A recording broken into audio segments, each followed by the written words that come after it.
When archivists opened the leather-bound plantation ledger in a climate-controlled vault, they expected routine entries, cotton yields, expenses, weather patterns.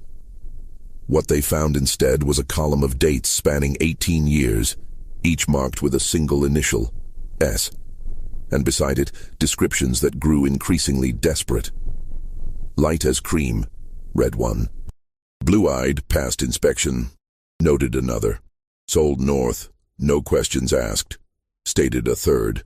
18 entries, 18 children. One woman's name appeared nowhere in the official records, but her shadow stretched across every page. The last entry, written in a different hand, shaking perhaps or hurried, read simply, "Burned it all. God forgive me." The question historians would spend decades trying to answer wasn't if these children existed. The plantation's financial records confirmed payments, travel arrangements, falsified documents. The question was, why did someone try so desperately to erase her from history, and why did they ultimately fail? The Hartley Plantation in Spotsylvania County, Virginia, sprawled across 1,200 acres of rolling Piedmont land, bisected by a sluggish creek that flooded every spring and dried to a trickle by August. The property had been in the Hartley family since 1768, when Robert's great-grandfather purchased it with money earned through shipping contracts during the colonial period. 3 generations had worked this land, each expanding operations, adding buildings, acquiring more workers to tend the tobacco fields that represented the family's primary income. By 1830, the plantation operated as a small village unto itself. The main house stood at the property's highest point, a 3-story Georgian structure with white columns and 12 rooms, surrounded by formal gardens that required constant maintenance. Behind it, the kitchen building stood separate to reduce fire risk, connected to the main house by a covered walkway. Further back were the smokehouse, the dairy, the laundry building, the weaving house, and the carpentry shop. Beyond these structures stretched 2 long rows of cabins, 20 in total, that housed the plantation's enslaved workforce. 214 people lived and worked on Hartley land in 1830. Of these, 12 were white. The Hartley family, the overseer and his wife, a tutor for the Hartley children, and several hired craftsmen who lived in quarters near the workshops. The remaining 202 were enslaved, ranging from infants to elderly individuals in their 70s, all categorized in the plantation ledgers by age, gender, skill, and assigned value. The system functioned with mechanical precision. Dawn bells rang at 4:30 during planting and harvest seasons, 5:30 otherwise. Field gangs assembled by 5:15, tools distributed, work assignments given. The day's labor continued until dusk, with a brief midday break for the noon meal. House servants followed different schedules, waking earlier to prepare breakfast for the family, working later to serve dinner and clean up afterward. Children under 10 stayed in a nursery area, supervised by elderly women too frail for field work. Those over 10 began learning trades or joining lighter work gangs, gradually building toward full adult labor by age 14. Robert Hartley III, called Young Robert until his father's stroke made him simply Robert, had been groomed for this inheritance since birth. His father, Robert II, believed in proper education for plantation management. Young Robert spent his childhood learning the basics: crop rotation, soil management, market timing, labor allocation. At 16, he was sent to Richmond to study law, not because the family expected him to practice, but because legal knowledge was essential for protecting property and navigating increasingly complex regulations around slavery, debt, and inheritance. Richmond in the 1820s was a city of contrasts. The state capital housed impressive government buildings and wealthy merchants' homes, but also slave auction houses and crowded docks, where tobacco and human cargo departed for distant markets. Young Robert lodged with his mother's cousin, a prosperous attorney, and attended classes at a private academy while apprenticing at a law office. He was meant to learn discipline, professional conduct, and the networks that would serve him when he returned to manage family affairs. Instead, he discovered gambling, drinking, and the city's less reputable establishments. His allowance, generous by plantation standards, evaporated in card games and horse races. He borrowed from classmates, then from merchants, then from professional moneylenders who charged ruinous interest. By his third year in Richmond, at age 21, he owed over $2,000 to various creditors, a sum that would take his father years to repay, even if tobacco prices remained strong. Robert II knew nothing of this. His son's letters home were cheerful and vague, mentioning studies and social engagements but never finances. The cousin who was supposed to supervise the young man was too busy with his own practice to notice, or perhaps too diplomatic to report the mounting problems. Robert II continued sending quarterly allowances and planning for his son's eventual return to take over plantation operations. Then, in February 1832, Robert II suffered a massive stroke while reviewing accounts in his study. The overseer found him slumped over his desk, the left side of his body paralyzed, unable to speak beyond garbled sounds. The doctor, summoned from Fredericksburg, a 2-hour carriage ride, confirmed the severity. The elder Hartley might live for years, the doctor explained, but he would never walk independently again, never speak clearly, never manage complex affairs. The plantation needed new leadership immediately. Young Robert received the urgent letter in Richmond and experienced simultaneous emotions: grief for his father's condition and relief that the crisis would force his creditors to wait. A son returning home to manage family affairs during emergency couldn't be dunned for debts, not immediately. It bought him time to find solutions before the moneylenders could pursue legal action that would expose his financial recklessness to his family. He arrived home in March 1832, accompanied by his new wife. Margaret Ashworth had seemed like Providence when Robert met her at a Richmond social function 6 months earlier. She was 17, recently graduated from a Philadelphia finishing school, visiting Richmond relatives for the season. More importantly, she was an heiress. Her father, a Charleston merchant who died the previous year, had left her a substantial dowry, $8,000 in cash, and partial ownership of a Carolina rice plantation that generated annual income. Robert courted her with desperate intensity, seeing in this shy, educated girl the solution to all his problems. Her relatives, distant cousins serving as guardians, were flattered by attention from an established Virginia family and saw no reason to investigate the Hartley finances too closely. The tobacco plantation was real, the family name respectable. They approved the match. Margaret accepted his proposal because she was 17, away from home, and taught that marriage to a landed gentleman represented appropriate feminine success. Robert seemed charming enough during their brief courtship, attentive, educated, from the same social class. She didn't love him, but love wasn't required for a successful marriage. Compatibility and financial security mattered more, her guardians assured her. They married in January 1832, a small ceremony in Richmond.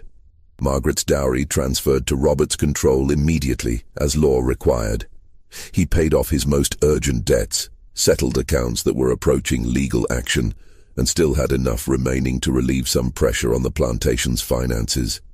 When his father's stroke occurred weeks later, it almost seemed, some neighbors would later whisper, remarkably convenient timing. Margaret arrived at her new home in March to discover a situation nothing like what she'd imagined. The Philadelphia finishing school had taught her French, piano, needlework, and appropriate conversation for social occasions. It had not prepared her for a Virginia plantation's realities: the casual brutality of the labor system, the isolation from urban society, the suffocating hierarchy that governed every interaction, or the sight of human beings worked like draft animals under threat of the lash. Her first week, she witnessed the overseer punishing a field hand who'd worked too slowly during tobacco planting. The man was stripped and whipped in the yard where everyone could see, a routine enforcement of discipline. Margaret, watching from an upstairs window, vomited into a chamber pot and spent the rest of the day locked in her room, weeping. Robert found her there that evening, annoyed by her absence at dinner, and explained with patient condescension that she simply needed to adjust to country life. The workers required firm management, he told her. She'd understand once she settled in. She didn't understand, but she learned to look away. Her education had prepared her for this too. How to maintain appropriate appearances, how to ignore unpleasant realities, how to focus on the narrow sphere of household management and social obligations while leaving the broader world to men's control. The household staff consisted of 12 people who worked exclusively in and around the main house. A cook, 2 kitchen assistants, a butler, 3 maids, 2 laundry women, a lady's maid for Margaret, a manservant for Robert, and a boy who tended fires and carried messages. Additional workers came from the fields as needed for heavy cleaning or repairs, but these 12 formed the core domestic staff, sleeping in quarters attached to the kitchen building and the laundry house. Among them was a young woman Margaret's age, 18 when Margaret arrived. The plantation ledgers from that period recorded her only by category and assigned value.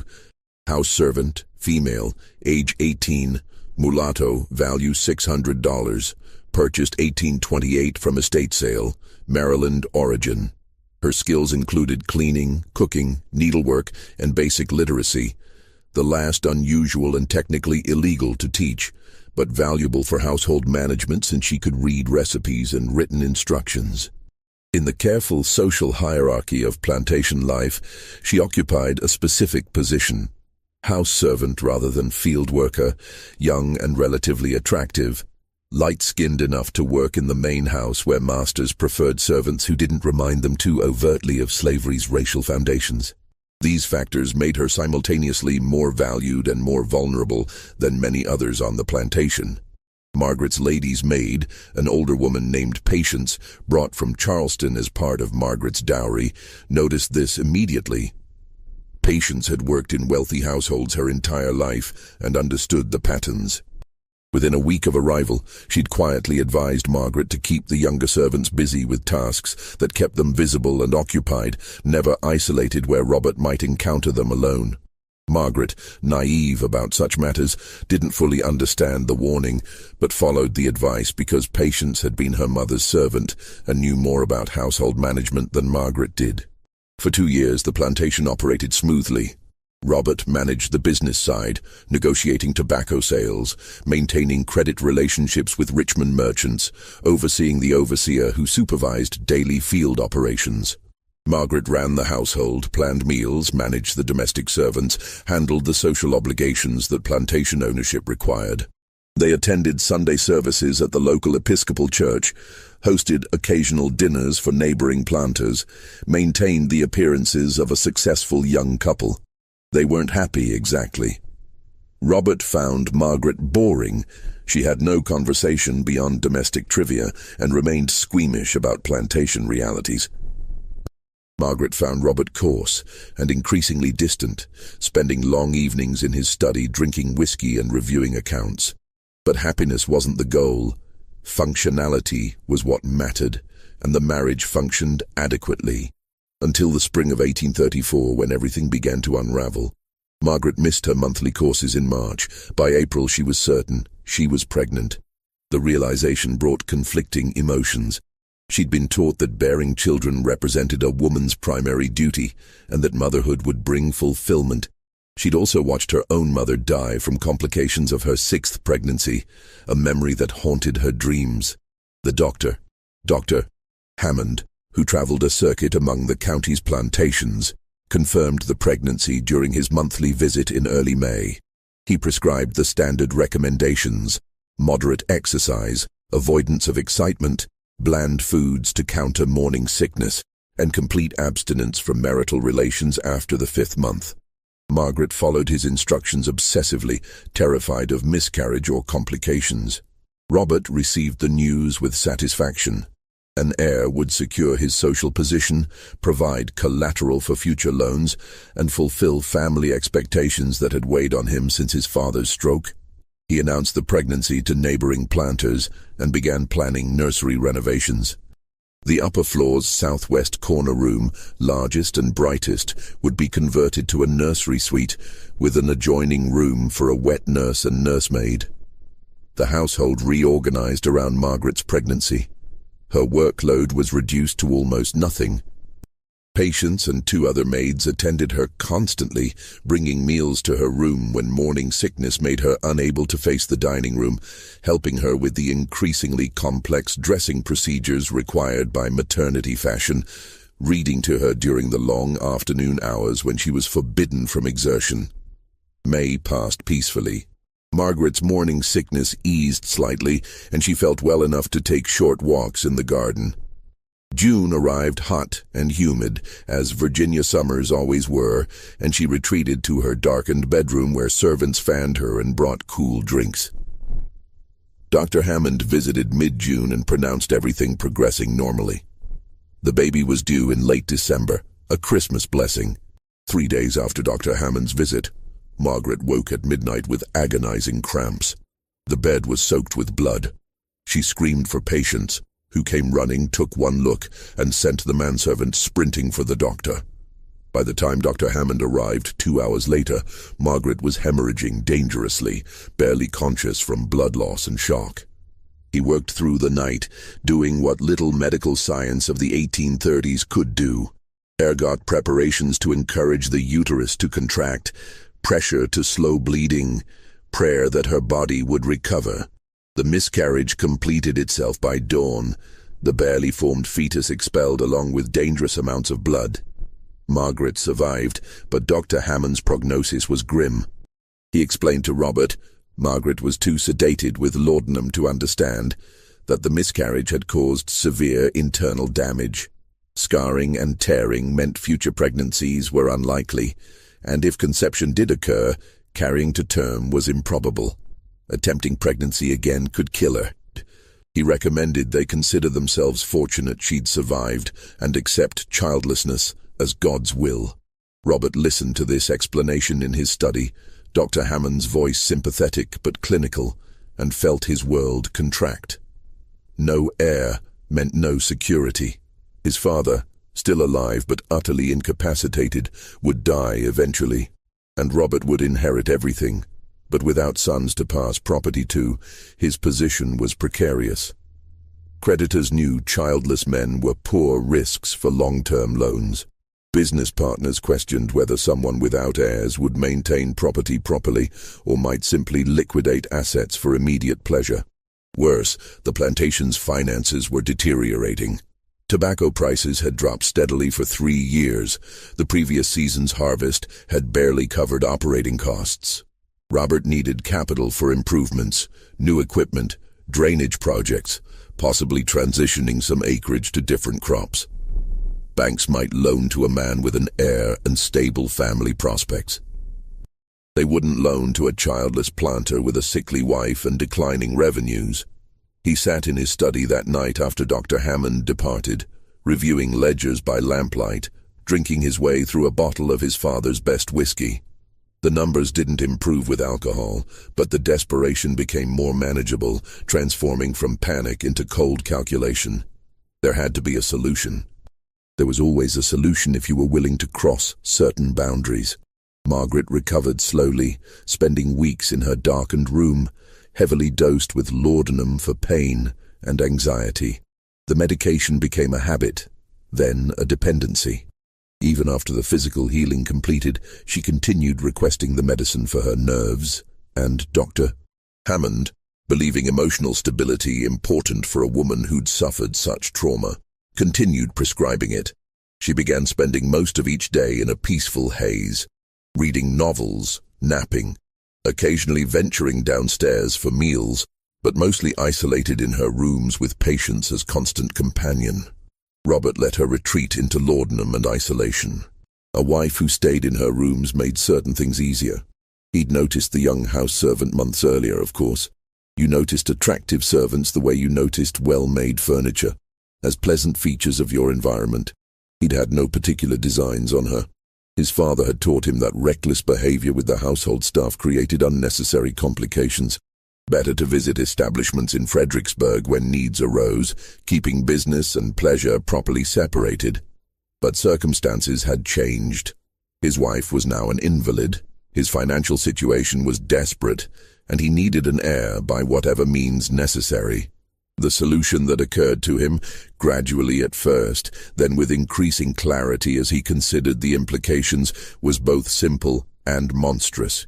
She was property. He owned her labor, her time, her body, in the same sense he owned livestock. More importantly, she had the right physical characteristics. Light skin, European features, the ancestry that produced children who might pass inspection if needed. If she bore his child, which biology made entirely possible, that child would likely look white enough to be placed into white society. No one questioned where orphanage babies came from. Childless families desperate for heirs didn't investigate too closely when presented with healthy infants of appropriate appearance. He could solve two problems simultaneously: his need for an heir and his financial pressures. Wealthy families paid well for babies they could present as adopted orphans, children to inherit their estates and carry forward their names. He wouldn't keep the children himself. That would be too risky, too complicated. But he could create them, ensure they had the right appearance, and find appropriate placements for substantial payments. It was reprehensible. It was also practical. And Robert had spent enough time in Richmond's shadier establishments to know that worse things happened regularly without consequence. The trick was maintaining discretion and proper documentation.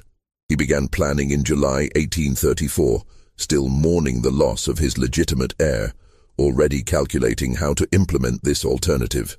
First, he needed contacts in Richmond who handled delicate adoptions. Second, he needed to ensure the woman's cooperation, or at least compliance. Third, he needed systems for keeping records without creating evidence that could expose him. By August, he'd made inquiries through carefully worded letters to certain Richmond lawyers who specialized in estate matters and adoption arrangements. He learned that, yes, discreet placements could be arranged for infants of appropriate background. The foundling homes asked few questions when babies arrived with substantial donations. Families seeking children were numerous, especially those who'd struggled with infertility or lost children to disease. A healthy white infant was valuable. The woman herself became part of his planning.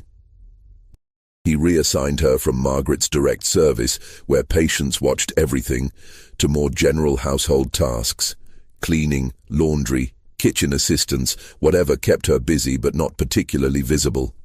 Margaret, sedated and detached, didn't notice or care about staffing changes. Patients noticed but interpreted it as Robert being considerate, removing the young woman from direct contact with Margaret, who might find reminders of servants her own age depressing. By September, Robert had made his decision and began implementation. The specifics of what happened that fall aren't documented in detail. The historical record provides only outcomes. By December 1834, the young woman was visibly pregnant. The plantation ledgers note no explanation, no incident reports, nothing to indicate how or why this occurred. She simply appeared one day with the undeniable evidence of pregnancy, and the household staff adjusted accordingly. She was moved from the main house to a small cabin at the plantation's far edge, normally used for storing tools during winter. The official explanation, given to the overseer and others who might question, was that she'd been compromised by one of the field workers and was being isolated to prevent moral contamination of the other house servants. Such situations occurred occasionally on plantations, handled with varying degrees of cruelty or indifference depending on the owner's temperament. The cabin was 15 feet square, with a dirt floor, a small fireplace, one window, and a door that could be locked from outside. Minimal furniture: a straw-stuffed mattress on a wooden frame, a stool, a bucket for water, another for waste. It was marginally better than the field workers' cabins. She had the space to herself rather than sharing with a family, but it was isolation, imprisonment disguised as pregnancy accommodation. She lived there through the winter, attended occasionally by the plantation's midwife, brought meals twice daily by a woman from the kitchens who was forbidden to speak with her beyond necessary communication. No one visited otherwise. She was invisible, existing in a space literally at the edge of the plantation's social geography, neither part of the household nor the field community. The baby was born in May 1835. The midwife's name was Rachel, age 53, who'd been delivering babies on the plantation for 30 years. She'd brought 2 generations into the world, including Robert himself, though she never reminded him of this fact.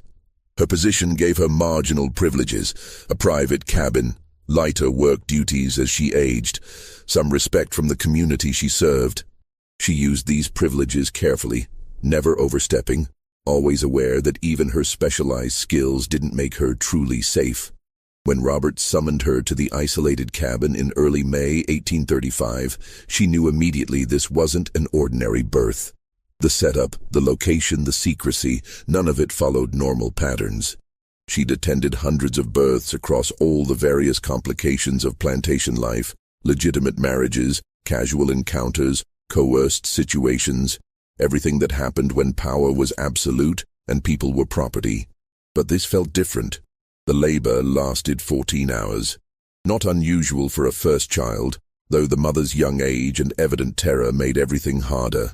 She barely spoke, answering Rachel's questions with single words or nods, her eyes fixed on the cabin ceiling, as if looking at Rachel would make everything more real.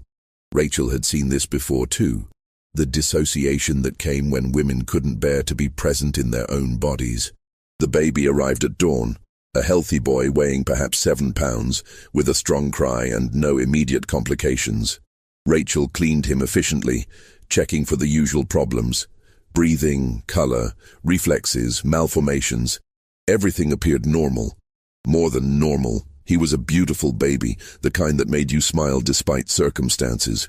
And he was unmistakably white. Light skin, thin features, hair that would probably lighten to brown or blonde.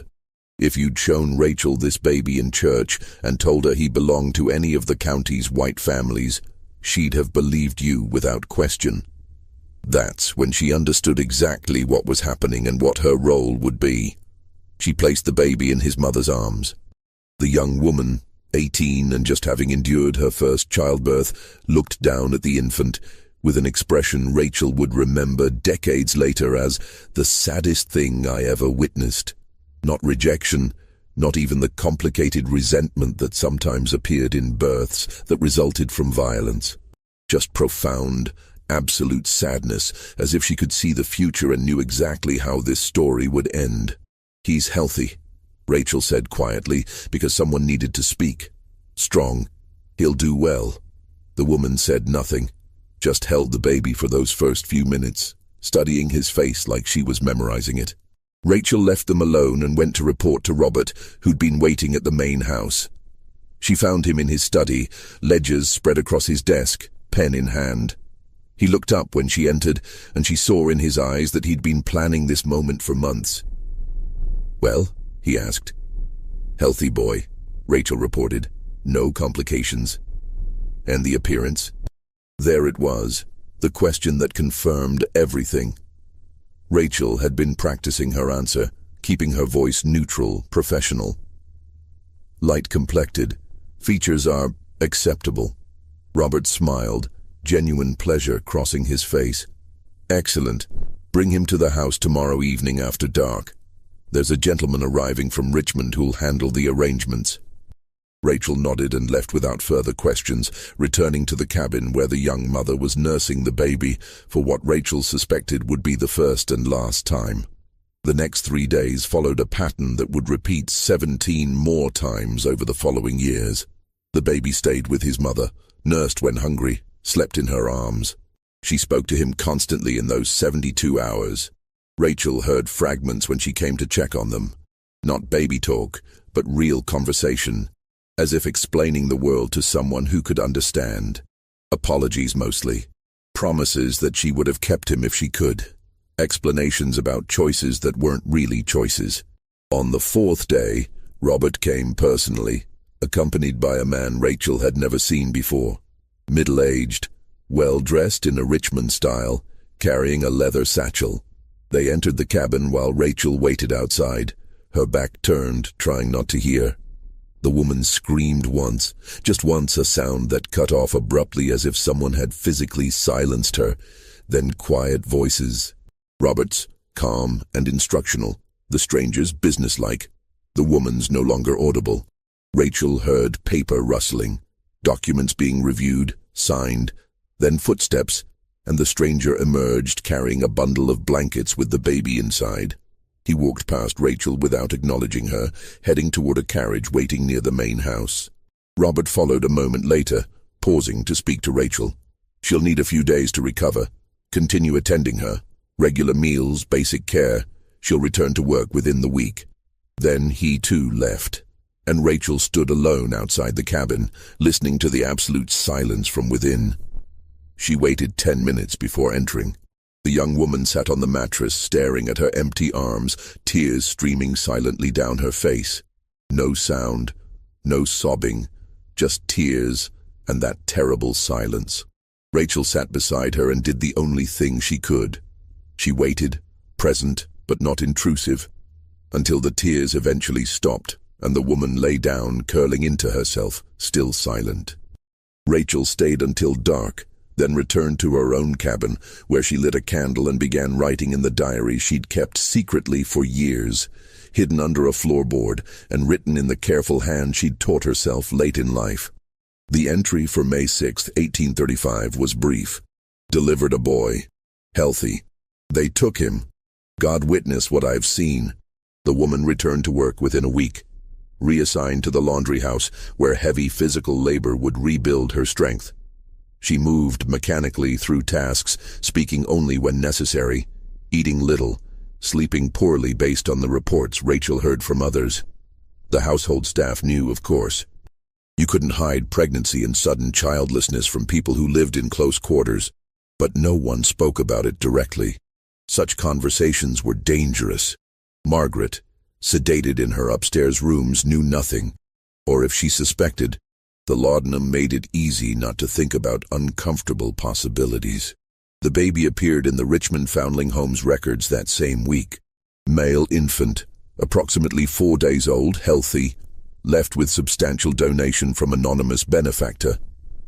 The home's director, a practical woman who managed on perpetually inadequate funding, asked no questions about the baby's origins. Anonymous donations were common enough, and this one came with $50, 6 months of operating costs for the home. The baby stayed at the Foundling home exactly 3 weeks. In early June, a prosperous merchant family, the Harrisons, visited looking to adopt. They'd been married 15 years without children, owned a successful dry goods business, and wanted a son to eventually inherit. The Foundling home director showed them several infants, but the Harrisons were immediately drawn to the newest arrival. He was perfect, healthy, beautiful, unmistakably white, young enough to bond completely with adoptive parents. The adoption was finalized within days. Papers were signed, fees paid, and the baby departed to his new life as Thomas Harrison, beloved son of Edward and Catherine Harrison of Richmond, Virginia. He would grow up in comfort, receive excellent education, eventually inherit his father's business, marry well, and father 4 children of his own. He would die in 1897 at age 62, a respected member of Richmond society, never knowing anything about his birth beyond what his parents told him, that he'd been a foundling, chosen specially by parents who wanted him desperately. Back at the Hartley plantation, life returned to its normal rhythms. The woman worked in the laundry house, hauling water and scrubbing clothes in huge copper kettles, the physical labor demanding enough to exhaust her into dreamless sleep each night. Robert reviewed his accounts and confirmed the arrangement had worked perfectly. The Richmond intermediary had charged 20% commission, but even after expenses, Robert had netted over $200, more than a year's profit from tobacco at current market rates. More importantly, he'd proven the concept. It could work. It had worked, and nothing prevented him from repeating it. By September 1835, the woman was pregnant again. The second pregnancy confirmed Robert's system was viable. This time there was no pretense about field workers or moral failing. The household staff understood exactly what was happening. The woman was isolated again, attended by Rachel, and kept away from areas where Margaret or visitors might see her. Robert refined his procedures with each cycle.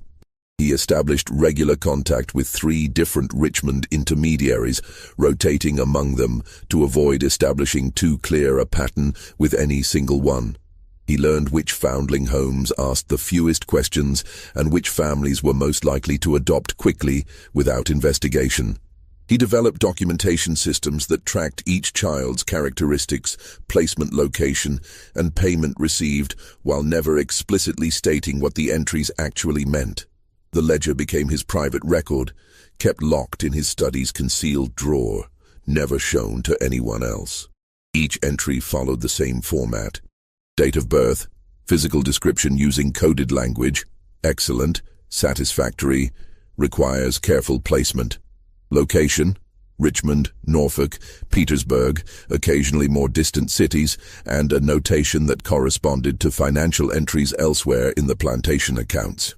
The second child, a boy born March 1836, went to a Norfolk family desperate for an heir after 3 daughters. The third, a girl, January 1837, was placed with a Petersburg couple who'd lost their only child to yellow fever. The fourth, another boy, October 1837, went to a Richmond widow who wanted to ensure her late husband's property stayed in the family. Each placement brought between $150 and $300, sometimes more if the family was particularly wealthy and desperate. By the time the 5th child was born in August 1838, Robert's financial situation had stabilized completely. The payments from child placements generated more reliable income than tobacco, required no overhead beyond what he was already spending on the woman's maintenance, and operated entirely off the books where creditors and tax collectors couldn't touch it. He paid down debts, made deferred repairs on the plantation, upgraded equipment, and even began hosting the social functions that his position demanded. Neighbors saw a successful young planter who'd weathered difficult years through prudent management. No one suspected the source of his recovered prosperity. Margaret remained isolated in her laudanum haze, increasingly disconnected from household operations. On her better days, she managed to come downstairs for dinner, participate minimally in church services, even host occasional afternoon teas for neighboring wives.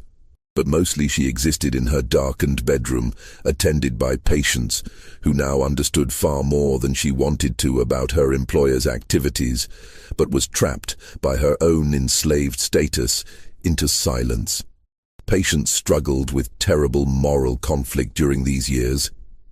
Her Christian beliefs taught that slavery itself was ordained by God, that servants should obey masters, that hierarchy reflected divine order. But those same beliefs taught that children were sacred, that mothers deserved protection, that exploitation of the vulnerable was sin. She couldn't reconcile what she witnessed with what she believed, so she did what thousands of enslaved people did daily.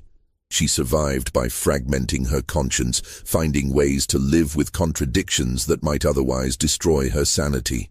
She was kind to the young woman on the rare occasions their paths crossed, offering small gestures, extra food, a sympathetic look, once even a whispered "God sees your suffering," that were all she dared risk. She prayed constantly, begging forgiveness for her complicity, asking God to intervene, knowing he wouldn't because he never did in situations like this. The plantation's other residents developed their own strategies for coping with the knowledge. Some convinced themselves it wasn't really happening, that the pregnancies had ordinary explanations. Others acknowledged it internally, but never spoke about it, understanding that discussing matters involving the master was dangerous.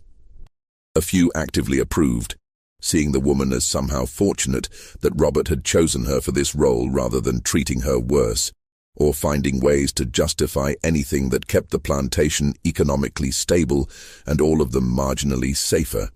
Human societies are expert at normalizing atrocity when resisting it carries unacceptable costs. Rachel, attending each birth, keeping her secret diary, struggled most of all. Her role made her directly complicit, She delivered these babies knowing they'd be taken away, cared for them in their brief hours with their mother, then watched them disappear forever. She couldn't refuse Robert's orders without risking her own safety and losing the marginal privileges that made her aging bearable. So she continued, making the only moral choice available. She documented everything, writing detailed entries about each birth, each child's appearance, each mother's reaction, creating a historical record that might someday serve as testimony, even if it was currently powerless to stop what was happening.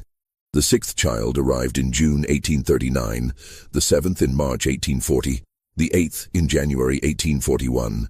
By now the routine was mechanical. Isolation during pregnancy, attended birth, 3 days together, removal, recovery, return to work, repeat. The woman, still unnamed in most records, still designated only by category and initial, endured each cycle with increasingly visible emotional devastation. Rachel's diary entries from this period noted her deteriorating mental state. "She doesn't speak anymore," read one entry. "Won't meet anyone's eyes," stated another. "Moved through labor like she wasn't present in her own body," described a third. But her physical resilience remained remarkable. Despite repeated pregnancies and the physical toll they took, she survived, recovered, continued. Robert tracked this too, noting in his private ledger which children were born more easily, which deliveries caused complications, adjusting his timing to allow adequate recovery while maximizing production. He approached it like livestock breeding, calculating optimal intervals between pregnancies to maintain the woman's viability as long as possible. The ninth child, born in late 1841, marked a subtle shift in the pattern. Rachel's diary noted, "The baby came quickly, healthy boy, but she didn't cry this time.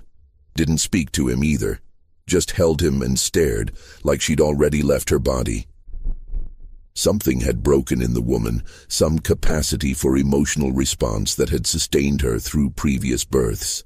Robert noticed this too, though his concern was purely practical. A woman too damaged to cooperate could become a problem. He instructed Rachel to ensure she received adequate food and rest, even assigned lighter work duties temporarily, treating her like valuable equipment that needed maintenance to continue functioning. The 10th child arrived in August 1842, the 11th in June 1843, the 12th in March 1844. By now, the woman was 33 years old and had been enduring this pattern for 9 years. The physical toll was becoming visible: premature aging, chronic health problems, the accumulated damage of 12 pregnancies and childbirths with only basic medical attention. Rachel's entries grew increasingly worried. "She's getting weaker. This birth was difficult. I don't know how many more times her body can do this." But the financial incentive remained compelling. Robert's plantation was now among the most prosperous in the county, his credit restored, his social position secure. He'd married off 2 of his younger sisters to well-placed men, using generous dowries that the tobacco business alone couldn't have funded. He'd purchased additional land, expanded operations, built a new tobacco barn, all funded partially through legitimate business and partially through the invisible income generated by a woman in a distant cabin who gave birth to children that didn't exist in any official accounting. The 13th child, born in January 1845, finally represented a setback. The baby was a girl, but her skin tone was slightly darker than Robert preferred, and her features were less clearly European. She stayed at the foundling home for 5 months before a placement could be arranged, and even then, the adopting family was less prestigious, a rural farming couple rather than urban merchants or professionals. Robert's payment reflected this, only $75 instead of his usual $200 to $300. The ledger entry for this child was annotated with unusual detail. Placement difficult, features less satisfactory, pricing reduced. Must ensure future products meet standards. The dehumanization was complete. He'd stopped thinking of these babies as children and saw them purely as commodities whose value depended on appearance. Margaret died that spring, her system finally succumbing to years of laudanum dependency. She simply didn't wake one morning, her heart quietly stopping during sleep. The doctor listed heart failure due to nervous exhaustion, which was accurate enough. She was 30 years old but looked 50, used up by grief, medication, and willful ignorance about her household's realities. Robert observed appropriate mourning, 6 months of reduced social activity, black clothing, subdued demeanor. Then he began courting Eleanor, a 43-year-old widow from North Carolina whose husband had died the previous year. Eleanor had no illusions about romance. She wanted financial security and household authority, and Robert wanted a respectable wife who wouldn't ask difficult questions. They married in November 1845, 6 months after Margaret's death, and Eleanor assumed management of the household with brisk efficiency. Eleanor was no fool. Within weeks, she'd understood exactly what was happening on the plantation, but she was also practical, and in her way, morally flexible. She'd grown up in the plantation system, had managed enslaved workers her entire adult life, and had long ago made peace with the moral compromises required for comfort and security. If Robert had found an innovative income source, that was his business. Her job was managing the household, not questioning her husband's methods. She did insist on certain boundaries. She never wanted to see the woman, never wanted to hear details, never wanted the situation acknowledged in her presence. As long as Robert kept it completely separate from household operations and social life, Eleanor would ignore it. This suited Robert perfectly. Eleanor was far more useful as a partner than Margaret had ever been. The pregnancies continued. The 14th child in September 1846, the 15th in July 1847, the 16th in May 1848. The woman was now 37 years old, had been enduring this pattern for 13 years, and was clearly deteriorating. Rachel's diary entries from this period are increasingly distressed. She's so thin. The bleeding won't stop. I truly believe the next birth will kill her. Yet she continued to survive, displaying the kind of profound resilience that speaks either to remarkable physical constitution or to the human body's terrible ability to endure unendurable circumstances, because death won't come despite being preferable. Robert was now 60 years old, still physically vigorous but aware he was aging. His father had finally died in 1847, releasing him from the grim duty of managing an invalid. Several of his children, the legitimate adoptees he'd placed, had grown into successful young adults, though of course he could never acknowledge them publicly. He'd tracked their progress when possible, confirming his genetic legacy thrived in multiple households across Virginia and beyond. The 17th child was born in March 1849 and marked another milestone. It was the first time the woman actively resisted. According to Rachel's diary, when Robert came to take the baby on the 3rd day, the woman refused to hand the child over. She'd held the infant, a boy, and simply said no. Robert had expected this eventually. He'd brought the overseer with him, and between them they physically pried the baby from her arms while she fought silently. No screaming, just desperate physical resistance that ended when the overseer struck her hard enough to daze her. They took the baby and left her bleeding from a split lip, curled on the mattress, making a low, keening sound that Rachel described as less than human and more than human at once. That resistance earned her 3 days locked in the cabin without food, a punishment for disobedience. When Rachel was finally allowed to bring her food and check on her, she found the woman alive, but utterly broken, sitting in her own waste, staring at nothing. I thought that was the end, Rachel wrote in her diary. I thought she would die, either from her body giving out or from her spirit finally breaking completely. But she didn't die. She just continued, like a clock that keeps ticking even after the clockmaker has abandoned it. The woman returned to work eventually, thinner and more silent than ever, moving through assigned tasks mechanically. The household staff whispered that she'd gone mad, and perhaps in some sense she had. But she continued to function, to survive, to endure. Because the pattern wasn't finished yet. There was still one more child to come. The 18th pregnancy began in the late summer of 1855.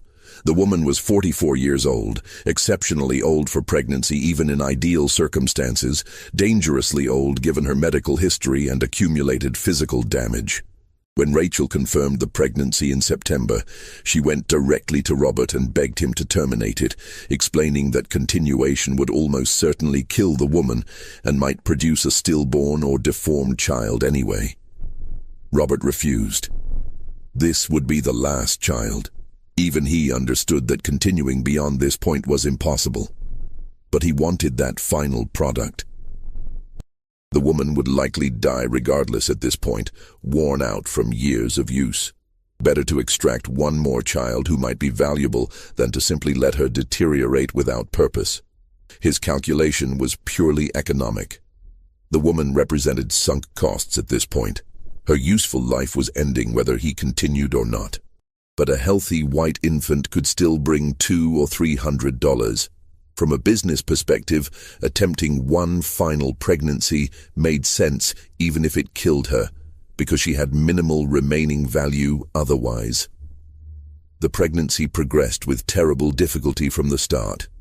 Severe morning sickness that lasted throughout, not just the first months. Dangerous swelling in her extremities. Chronic pain that left her unable to work for weeks at a time. Rachel's diary entries became increasingly desperate, describing a woman whose body was actively failing. She can't keep food down. The swelling is so severe her skin is cracking. She has fever that won't break. In March 1856, 3 months before the baby's due date, Rachel went to Robert again, this time bringing Eleanor with her. Together they argued that the situation was medically dangerous, that continuing risked not just the woman's life, but potentially a stillborn child, and that common sense dictated terminating the pregnancy. Eleanor, practical as always, framed it in financial terms. A dead mother and dead baby represented total loss, while terminating now at least preserved. Well, she trailed off, because there really wasn't anything to preserve at this point. Robert heard them out, then refused again. They were too close to completion. The baby might survive even if the mother didn't, and that would be sufficient. 3 more months. Those final months were torment that Rachel documented in clinical detail. The woman was confined to the cabin permanently, too weak to move more than a few feet. She developed bed sores from constant lying down. Her breathing became labored. The baby inside her continued to grow, draining what little resources her body had remaining. In late May, the woman went into early labor. The baby was coming 6 weeks premature, not ideal but possibly viable if delivery went smoothly. Rachel moved into the cabin, preparing for what she knew would be the most difficult birth she'd ever attended. The labor lasted 42 hours. This wasn't medical necessity. The baby was small enough and positioned correctly. It was simply that the woman's body had been so damaged by 18 pregnancies that it could barely perform the basic functions of childbirth. Contractions were weak and irregular. Hours passed between meaningful progress. The woman drifted in and out of consciousness, too exhausted to push effectively. Her body attempting to complete a process it no longer had strength for. Rachel stayed throughout, doing everything she could with her limited tools and knowledge. She gave herbs to strengthen contractions, applied pressure to guide the baby, talked constantly to keep the woman conscious and focused. She sent for help. 2 other women experienced with childbirth came to assist, bringing clean cloths and water and extra hands. The baby finally came at dawn on June 4, 1856. A girl, tiny but alive, weighing perhaps 4 pounds. Her cry was weak but present. Rachel worked frantically to clear her airways, warm her, stimulate breathing. The baby lived, barely, but she lived. Behind her, the mother was dying, hemorrhaging severely, unable to deliver the afterbirth. Her body simply giving up after 18 births and 42 hours of final labor. Rachel turned from the baby to try to save the mother, but there was nothing to be done. The bleeding was too severe, internal damage too extensive. The woman died within 20 minutes of her daughter's birth, never having held the baby, never having spoken a final word. simply bleeding out on a straw mattress in a cabin at the edge of a plantation in Virginia. Rachel held the tiny baby and looked at the dead mother and experienced something like despair. 18 children, 18 births attended, 18 babies taken away. And now this. The mother dead, an infant so premature she might not survive the week. And for what? Money. The whole monstrous arrangement had been for money. She wrapped the baby carefully and carried her to the main house, where she found Robert already awake and waiting for news. She reported clinically. The mother was dead. The baby was alive, but very premature and fragile. Survival was uncertain. Robert looked at the tiny infant, studying her features with the practiced eye of someone who'd evaluated 17 previous children. And what he saw gave him pause. This baby looked exactly like him. Not just the general European features he'd been producing, this child had his specific face stamped in miniature. The distinctive Hartley nose, the particular shape of the eyes, the chin's exact contour. Anyone who knew him and saw this child would recognize the resemblance immediately. For the first time, Robert's cold calculation faltered. This wasn't a safely anonymous product he could place with distant strangers. This was unmistakably his daughter, and keeping her or placing her would both carry dangerous implications. What if she ended up in Richmond, where his associates might see her? What if she was shown to families who knew the Hartley name and recognized the resemblance? What if, years later, questions arose? He sent Rachel away with instructions to care for the baby and tell him if she survived the next few days. Then he sat in his study, staring at the ledger that documented 18 years of systematic exploitation, and finally recognized he'd gone too far. The baby lived for 3 days, nursed by Rachel with milk from the Plantation's one nursing mother who'd recently given birth. The tiny girl took milk weekly, slept most of the time, and on the evening of June 7th, simply stopped breathing. Infant mortality was common enough that her death surprised no one. Robert had the baby buried without ceremony in the Plantation's designated area, next to her mother who'd been interred days earlier. No markers identified either grave. They simply disappeared into the earth, anonymous even in death. For the first time in 18 years, Robert felt something like guilt. Not for the exploitation itself. He'd made peace with that years ago, but for the dangerous exposure the final child represented. He'd been lucky she died. If she'd survived, if he'd been forced to either keep her or place her knowing the resemblance could expose everything, the entire arrangement could have unraveled. The ledger sat in his study, documenting his crimes in neat handwriting. He should have destroyed it years ago, but he'd kept it as private record of his accomplishment, proof of his cleverness in finding an invisible income source. Now it represented evidence, a detailed confession written in his own hand. In September 1856, Robert attempted to destroy the evidence. He burned documents from the cabin where the woman had lived, destroyed correspondence with Richmond intermediaries, found and burned contracts and payments records that might connect him to the child placements. He worked through the night, feeding his fireplace, watching paper curl and blacken, trying to erase history. But he kept the ledger, perhaps from vanity, perhaps from inability to let go of documentation of his ingenuity, perhaps simply because destroying it felt like admitting wrongdoing rather than just covering tracks. He hid it more carefully, built a concealed compartment in his study's wall, and told himself it was safe enough. The plantation should have returned to normal operations. The woman was dead. The arrangement was over. Robert could focus on standard plantation business in his remaining years. Instead, everything began to fall apart. The fires started in November 1856, 5 months after the woman's death. The first destroyed a tobacco barn containing that season's harvest, hundreds of pounds of cured tobacco ready for market, gone in an inferno that lit up the night sky. The next morning, investigating the ruins, the overseer found no obvious cause. No lightning strike, no discarded pipe, no evidence of accidental ignition. Just a thorough, efficient fire that consumed everything. Robert absorbed the financial loss. He had reserves by this point and increased security. The overseer posted watchers, instituted evening patrols, tried to establish who'd been where when the fire started. But the plantation's geography made surveillance difficult. 200 acres, dozens of buildings, 200 residents. Someone determined to cause damage could find opportunities. The second fire came in December, taking out the stables. 3 horses died, including Robert's favorite riding horse. This fire was also inexplicable. It started after midnight when the stable was locked and secured, spread too quickly to be accidental, and showed signs of deliberate ignition based on the burn patterns. January brought the third fire, this one damaging the main house's east wing.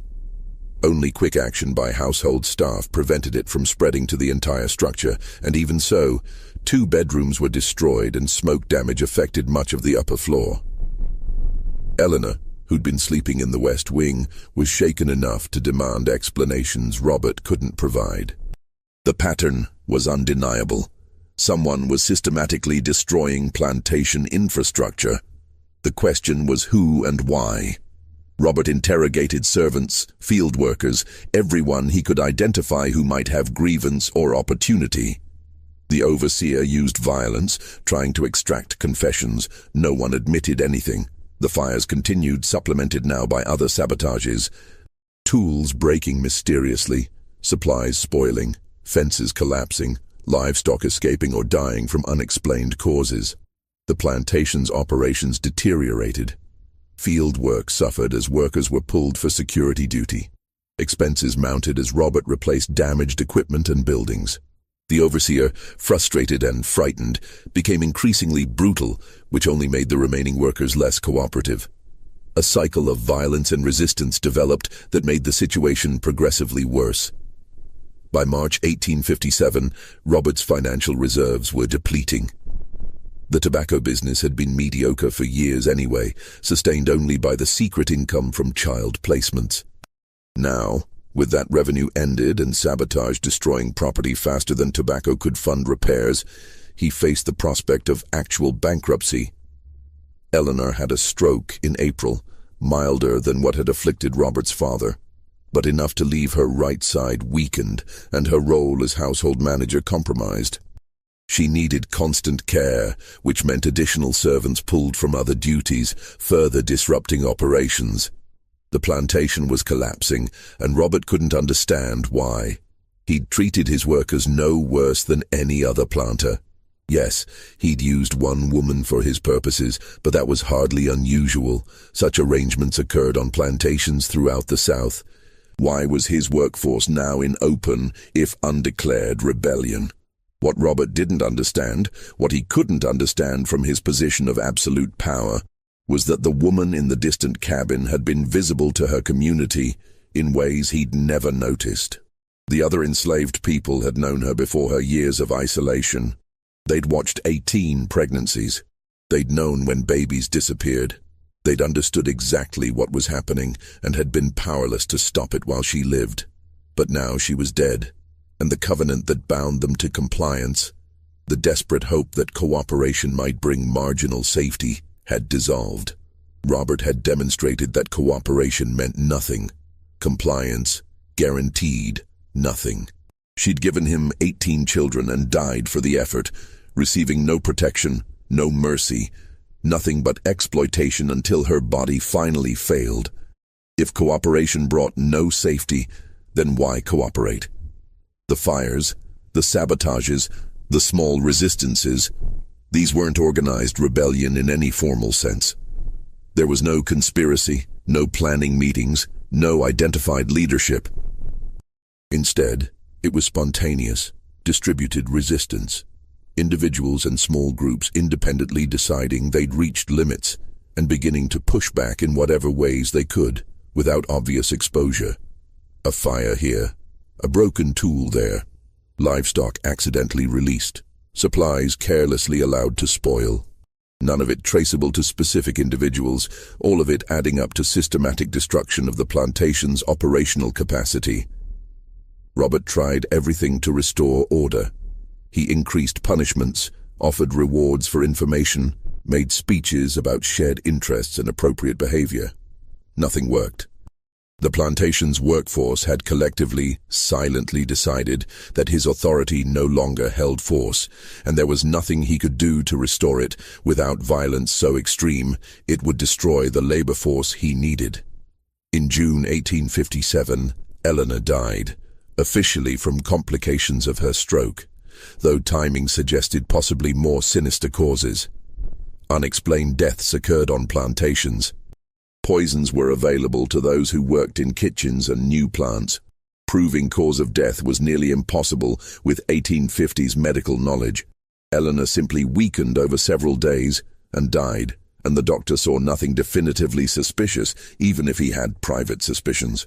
Robert was alone now, 61 years old, managing a collapsing operation, increasingly paranoid and isolated. His father was dead.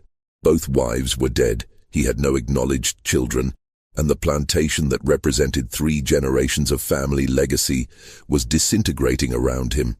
He spent more and more time in his study, drinking heavily, reviewing ledgers that documented his various failures and crimes. The secret ledger came out of its hiding place, and he spent long nights reading through 18 years of entries, 18 children's brief existence documented in business-like notation. What had he accomplished? Financial security that was now evaporating. Social position that meant nothing if the plantation failed. A genetic legacy scattered across Virginia in children who'd never know his name. And one woman dead at 44, used up completely, buried without a marker in ground he'd owned. Had it been worth it? The question haunted him in those long night hours. By any practical calculation, yes. He'd generated substantial income, weathered financial crisis, maintained his position. But something about the final child's death, or the woman's silent endurance through 18 births, or perhaps just the accumulation of consequences now destroying everything he'd built, made him question whether cleverness and success were the same thing. The final ledger entry was written in September 1857 during one of these drinking sessions. His handwriting, normally precise, shook across the page. Burned it all. God forgive me. He had tried to burn the evidence, though incompletely. He destroyed the cabin where everything had happened, watching it burn and feeling something like catharsis. He'd found and burned other documents, letters, records. But he kept the ledger, unable to destroy the final testimony to what he'd accomplished. The plantation records show increasing disorder through September 1857. Entries became erratic. Calculations didn't balance. Paranoid notes appeared in margins. Robert was deteriorating mentally, his world collapsing, his certainties dissolved. He died on October 15, 1857, found at his desk by the manservant who brought morning coffee. Heart failure, the doctor ruled, which was true in the medical sense. His heart had stopped. Whether from natural causes, poison, or simply the body giving up under stress and alcohol abuse, no autopsy was performed to determine. Robert was buried in the family plot with appropriate ceremony, eulogized as a respected planter who'd maintained family legacy through difficult times. The minister who delivered the eulogy was the same man who'd visited the woman in her cabin years earlier and witnessed her suffering.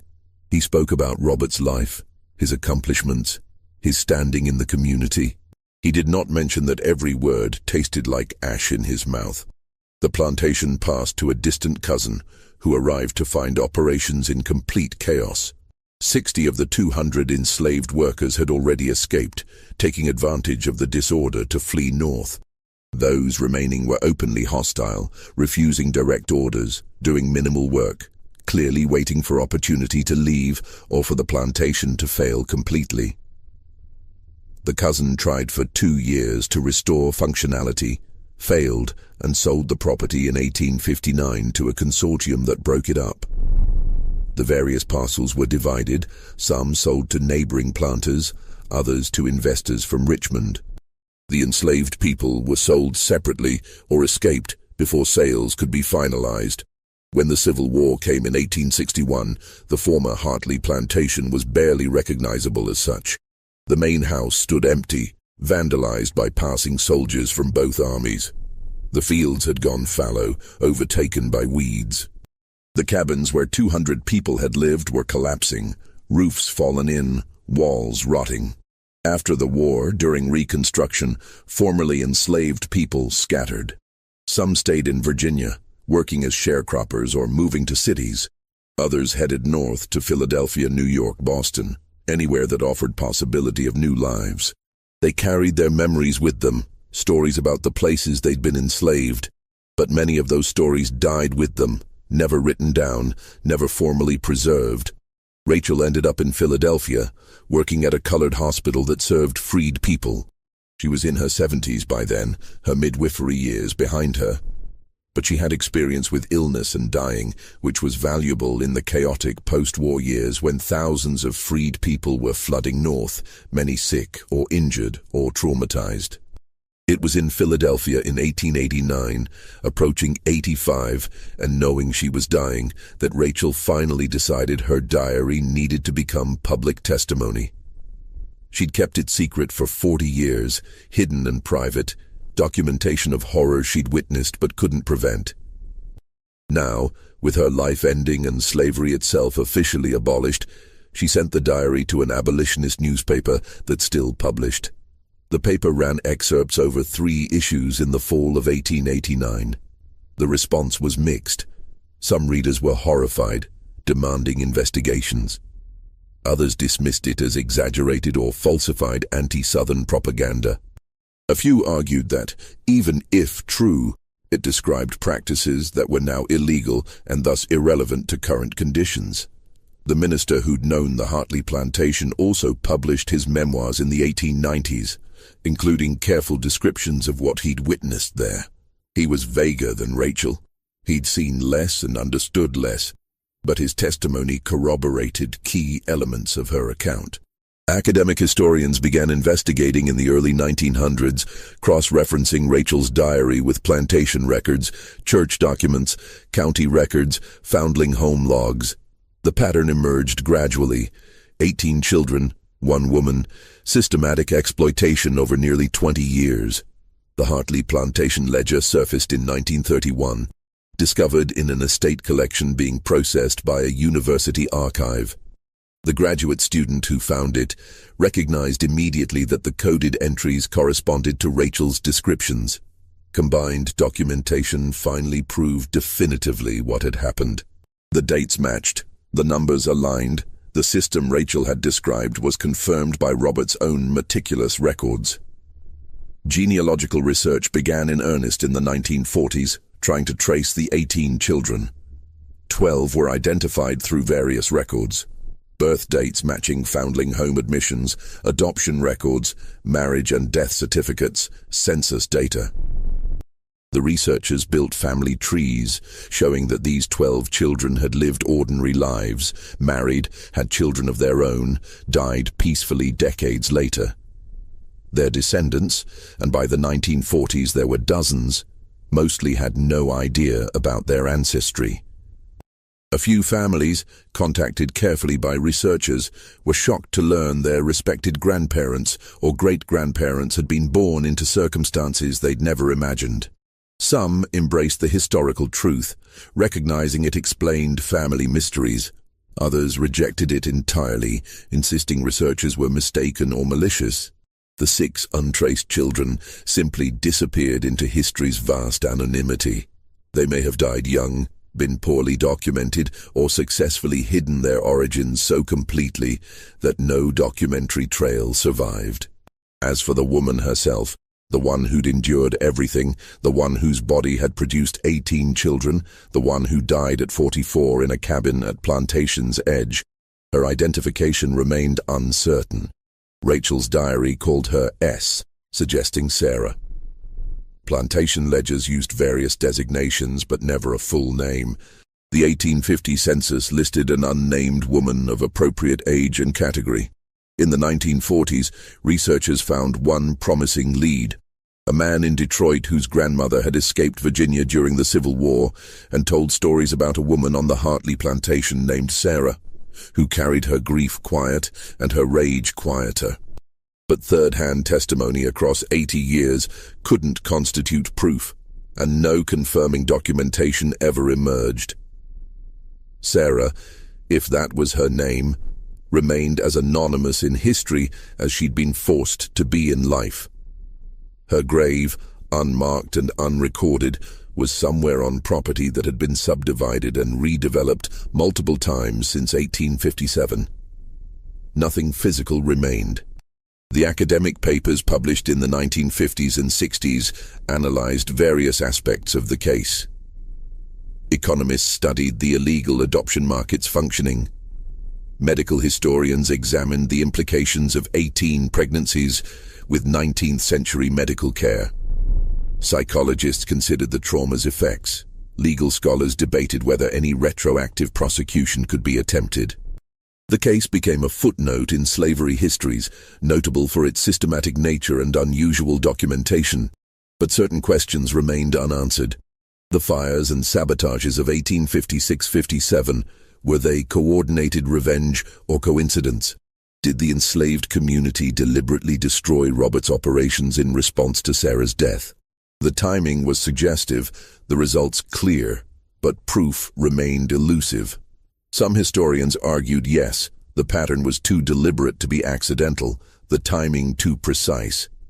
Others countered that attributing it to coordination might romanticize resistance in ways that imposed modern perspectives on historical actors who faced impossible constraints. Perhaps it didn't matter. Perhaps what mattered was that Sarah endured, survived as long as possible, and that after her death, the system collapsed. Whether through deliberate action, spontaneous resistance, or simply the accumulated weight of exploitation finally exceeding what structure could bear, the plantation that had consumed her couldn't sustain itself after her death. The Hartley Plantation site is now a shopping center in Spotsylvania County, Virginia. A historical marker mentions it was once a tobacco plantation operated by the Hartley family from 1768-1859, notes it was seized during the Civil War, and describes its later development. Nothing on the marker suggests the darker history beneath the parking lot's asphalt. The ledger resides in a university archive's climate-controlled vault, available to researchers by appointment. The pages are fragile, the ink fading, but Robert's handwriting remains legible. 18 entries documenting 18 children, each born to a woman whose name he never recorded, each taken away 3 days after birth, each representing a sum of money and a small piece of his genetic legacy scattered across Virginia. Rachel's diary is preserved in a different collection, her later pages marked by shaking handwriting and occasional smudges that might be tear stains. She'd written knowing her testimony might be the only justice Sarah ever received, the only acknowledgement that her suffering had been witnessed and mattered. The woman herself, Sarah, remains a gap in history. A person reduced to an initial in someone's ledger, her humanity stripped so completely that even recovering her name became impossible. She lived, endured, bore 18 children into a world that would never acknowledge her as their mother, and died at 44, buried without marker or ceremony. The 18 children lived their lives, raised families, died without knowing they'd been commodities before they were people. Their descendants walk through the world today as ordinary Americans with normal family stories, unaware that their existences resulted from systematic exploitation, that their ancestral mother died nameless and exhausted, used up entirely for profit. That's perhaps the most disturbing aspect, how thoroughly someone could be erased. How slavery's machinery could consume a person completely, leaving only business records and ghostly children who never knew they had a mother whose name no one remembered to record. The archivists who maintain the ledger handle it carefully, wearing white gloves, supporting brittle pages. They show it to researchers, explaining context, pointing out significant entries. And every time they reach the final page where Robert, in his shaking hand, wrote, "Burned it all. God forgive me." But he didn't burn everything. The evidence survived. The truth remained, partial and painful, documented enough that Sarah's suffering couldn't be completely erased. She lived. She endured. She bore 18 children. And when she finally died, The system that had sustained itself on her body began to collapse. That's the story Plantation records reveal. Not just one man's crime, but society's complicity in turning human suffering into profit, and the unbearable question of what justice could mean when delivered a century too late to the person who needed it most. Some questions have no good answers. Some histories carry wounds that never fully heal. Some injustices are so profound that even acknowledgement, even full documentation, even teaching the truth to future generations can never constitute adequate response. Sarah's story is one of those. The ledger proves she existed, proves what happened to her, proves the 18 children she bore. But proof isn't justice. Documentation isn't restitution. Knowing the truth doesn't change that she died at 44, used up completely, buried without name or marker in ground that doesn't even exist as plantation land anymore. The only testimony to her existence is a ledger kept by the man who exploited her, diary entries from the woman who witnessed her suffering, and academic papers analyzing her case as historical data point. She left no words of her own, no direct testimony, nothing but the biological legacy of children who never knew her and the negative space where her humanity should have been recorded. History is full of such absences, people whose lives mattered profoundly, but whose names and stories disappeared because the systems that oppressed them controlled the records. Sarah's story survived only because Robert was meticulous enough to document his crimes and Rachel was brave enough to testify despite risks. How many other stories didn't survive? How many other women endured similar exploitation without anyone recording it? Without even the minimal documentation that Robert's business calculations provided? How many children exist today with no idea their ancestors were born into circumstances like this? Those questions hang over the archive where the ledger rests, over the shopping center where the plantation once stood, over the entire historical record of American slavery. For every documented case like Sarah's, dozens or hundreds or thousands of similar stories were lost completely, leaving no evidence beyond the children themselves, scattered, anonymous, unknowing. That's the final horror. Not just what happened to Sarah, but the recognition that her story survived only by accident, and that countless others like her disappeared so completely that we don't even know enough to ask about them. The ledger remains in its vault. Rachel's diary stays in its collection. Researchers continue analyzing, students continue studying, descendants continue discovering uncomfortable truths about their family histories. And somewhere in Spotsylvania County, beneath a parking lot where shoppers load groceries into their cars, Sarah lies in an unmarked grave next to her 18th child, both of them anonymous even in death, testimony to exploitation so systematic that only meticulous business records and one midwife's conscience kept them from disappearing entirely from history. That's the legacy. That's what the plantation records reveal. That's the truth that survived Robert's attempt to burn it all.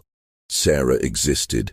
She endured. She matters, even though the system that destroyed her tried to ensure she'd be forgotten. Her name was probably Sarah. She bore 18 children. She died at 44. And she will not be forgotten because some truths are too important to let disappear, no matter how thoroughly their perpetrators try to erase them.